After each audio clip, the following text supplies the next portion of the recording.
Maybe you don't want to track because you kind of don't want to see what you've done. Hey there, my handsome and pretty little Cobras, and welcome back to the Cobra's Nest. For those of you who are new, my name is Mignon Cobra, and I make videos on minimalism and money. So today's video is going to be another one in the money series. So that is 10 frugal habits that help me save 6 figures by the age of 31. So I got 10 things that I want to go through because you guys know that I'm pretty big on being frugal and being good with your money. So I want to share those with you guys. I want to give a little disclaimer though. This is not financial advice. I'm not a financial advisor. I'm just sharing what worked for me in hopes that I can inspire you, entertain you. It's just educational. I'm not trying to be liable for anything. So without further ado, let's just get into the video. Let's get it. Let's go. Woo.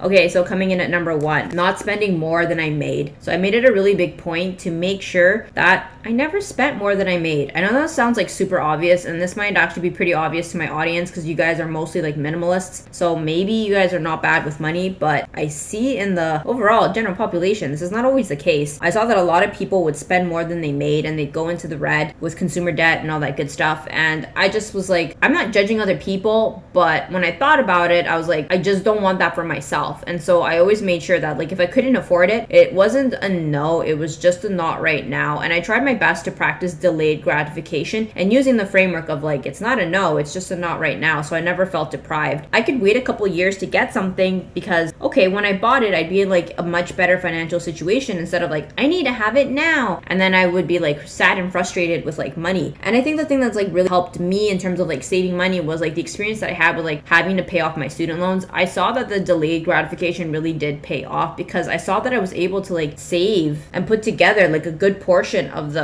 70K that I paid my student loans off with. And I was like, okay, well, working and saving really does work. Not buying junk really does work. I don't think if I had those student loans, I would have had that practice of discipline of seeing that like, yeah, if I make money and I don't spend it and I keep it, I'll have money. I was like, whoa, that is really, really helpful. So that's what I can share with my Cobra babies. Get into the habit of saving your money instead of spending it, like getting out of that habit on the whole. Okay, coming in at number 2, thinking that credit cards are like free money. So the way that I thought about it, I was like, okay, I'm going to use my credit card to like gain points, but I'm going to use it for bills only. And that's something that's like really helped me a lot. I tried my best to like not view credit cards as like free money. I know that a lot of people kind of have that like maybe on a subconscious level, they think that like credit cards are like free money. And like, I don't blame them. It's like you just swipe your card and like money appears and it's like, wow. But like you do need to pay it off. And if you can't pay off your Visa, then they start charging you interest and it's like it starts snowballing. And if you didn't even have the money to pay off the Visa, now you definitely don't have money to pay off the money, the Visa plus the interest. And I just think that like on a more like rational level, because I understand that money is not always rational, sometimes money is emotional. I was like, I just don't think that that's a really financially sound decision to make. And I know that's not easy because I do know that a lot of people sometimes run up their credit card on things that are like necessities, like food, putting gas in the car. So of course I never want to be insensitive with this tip, but if you're buying your credit card for things that you don't need, it's a good time to look in the mirror and be like, what am I doing? I'm like digging the hole deeper for myself, and I just wouldn't want that for my Cobra babies. I like to think that my audience doesn't have that problem, but if you do and you need somebody to kind of give you that tough love, I'll be that person and be like, you should be using credit cards more responsibly. Coming in at number 3, produce more content instead of shopping. So when I could no longer go shopping because I had to pay off those student loans, I was like, well, what am I supposed to do now? So the only fun thing I could do was like work on my YouTube channel. And I was like, oh God. It was a rough start. I had to get over my fear of like speaking to an audience. I had to get over my fear of like people judging me on the internet. And luckily I was quite young at the time. I think like I was in like my early 20s when I started my YouTube channel. So it has definitely been almost 9 years of practicing this. But what I want to say is that like if you think that like shopping is the most fun thing you can do in your life, this might be your sign to develop a frugal habit of learning to produce content or produce something. Maybe it's art, maybe it's music, maybe it's writing a book. Then just like shopping. Shopping is not a very frugal habit. It's not going to help put you ahead. Like shopping as a hobby, buying expensive products, reviewing them, spending countless hours browsing online, comparing this item against that item. Like I know it's fun. I used to be a shopaholic before I became a minimalist. I know it's really fun. So I can sit here and give that advice. But if you want to be better with your money, unfortunately, I know it sucks, nobody wants to hear this, but you're gonna have to kick the shopping habit, and in its place, you're gonna have to spend all of that time now on producing content, on doing something more productive. Maybe it's not even producing content. Maybe it's like finally hitting the gym, cleaning your room, cleaning your house, getting a second job, like I don't know, anything, but like anything instead of having shopping. My phone died. Okay, coming in at number 4. So become addicted to working out and reading over shopping. If shopping is the funnest thing that you can do, I actually think it would be a lot more helpful and a lot more productive to shift away from always shopping all the time. No one's saying that you can't shop. Like, I love shopping. I shop all the time. But it's such a small percentage of my time. I read a lot. I love reading. I'm always like reading books and recommending books to you guys. And I'm also working out. And if you go on my TikTok and my YouTube and my Instagram, you guys see that I do morning runs. And I think that that's just like a way better use of time instead of constantly like scrolling on Instagram. Because honestly, Instagram is just one long commercial reel if we're being for real. Not to mention, you finally have that 10 out of 10 body that you always dreamt of. Okay, coming in at number 5. I treat successful people like my friends. I read what they do and I use their advice as if it was mine. So something that's really helped me with like developing frugal habits is kind of like thinking, you know what? I don't want to reinvent the wheel. I'm going to be efficient with my time and my energy. So things that I read, I try to read about what other successful people have done. I follow people who live lives that are like successful in my mind. And I think like, oh, okay, you know what? I'm going to learn from them because there's a saying that says success leaves clues. And so I'm like, you know what? I'm going to treat them like my friend. When I wake up in the morning, I definitely follow a lot more like inspirational business type of content. And I've definitely veered away from like influencer type of content that was like helping me get nowhere, if I'm being completely honest. I mean, yes, it's like super aesthetic and like we love a vibe, but like it wasn't really helping me get towards my goals. And so because of that, I was like, you know what? I think I have to like make a shift here. And so like that's a shift that has like really helped me a lot. All right, coming in at number 6. I started tracking my money. So I never wondered like how much do I make? How much do I spend? I never wondered that. Ever since I had to get like my money straight to pay off my student loans, I have never had to take a guess. How much did I make this month? How much did I spend this month? I've never had to guess. I know it's all like tracked on spreadsheets. And I think that that can definitely be a very frugal habit. Like, I understand that budgeting isn't fun. It's not sexy. And maybe you don't want to track because you kind of don't want to see what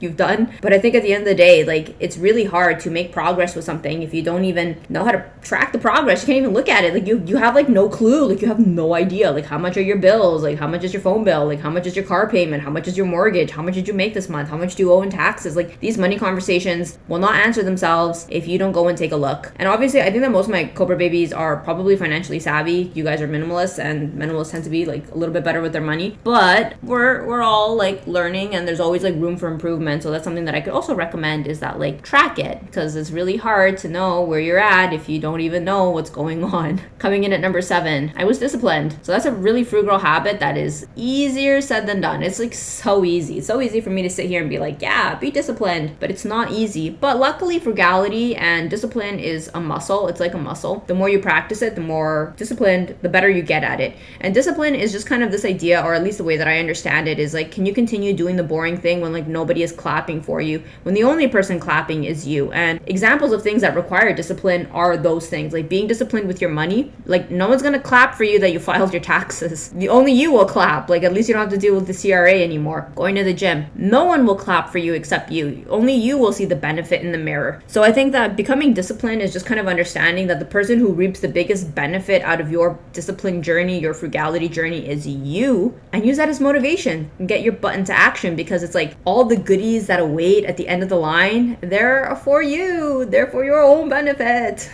Coming in at number 8, I learned delayed gratification. So I think you guys have definitely seen this on my channel, especially with like my more hardcore minimalism content. I'm definitely a big proponent of, it's not a no, it's just a not right now. And I think that's really freed me a lot, because I like nice things. You guys know I like nice things. Like my Gabby, for example, I waited and saved a really long time before I bought this. I did a lot of research, I saved, I budgeted for it, and it was not an impulse purchase. And as you can see, how long has it been? I bought this in France. How long has it been? I think it's been like 2 years. Sorry, my phone died again. I think I was talking about discipline and the Gabby, and I think after this, I kind of learned that like, well, okay, this is great, but I don't need to keep buying a bajillion of these. Like, I definitely have a lot more like replica bags that were gifted to me, but I didn't pay for those. After my Gabby, that was my one and done. I never bought another luxury bag after my Gabby. So coming in at number 9, it's not a no, it's just a not right now. So I think that telling yourself no, you can't have the things that you want is the quickest way to kill your dreams and kill your motivation. So that's something I've always strictly avoided. I never told myself no. I always told myself, you can have it, but you need to figure out a healthy way to have it. And maybe it's not right now, maybe it's a later thing. And I think that delayed gratification has really paid off because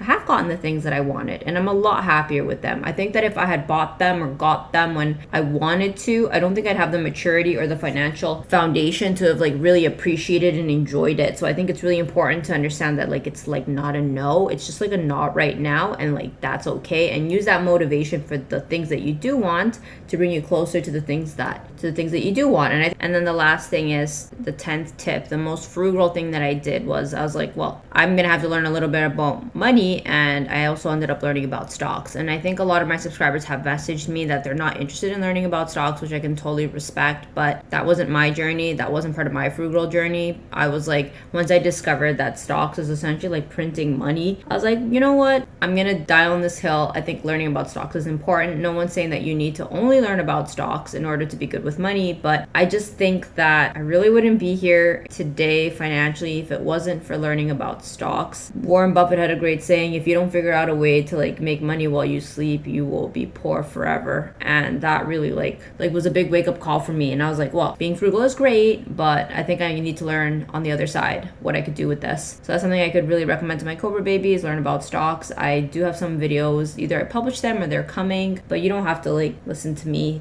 It's just, I think that anyone can learn about stocks, and it has really revolutionized my life. So I hope that these 10 frugal habits could have helped you out, and I will see my Cobra babies in the next one. Thanks for watching. Bye.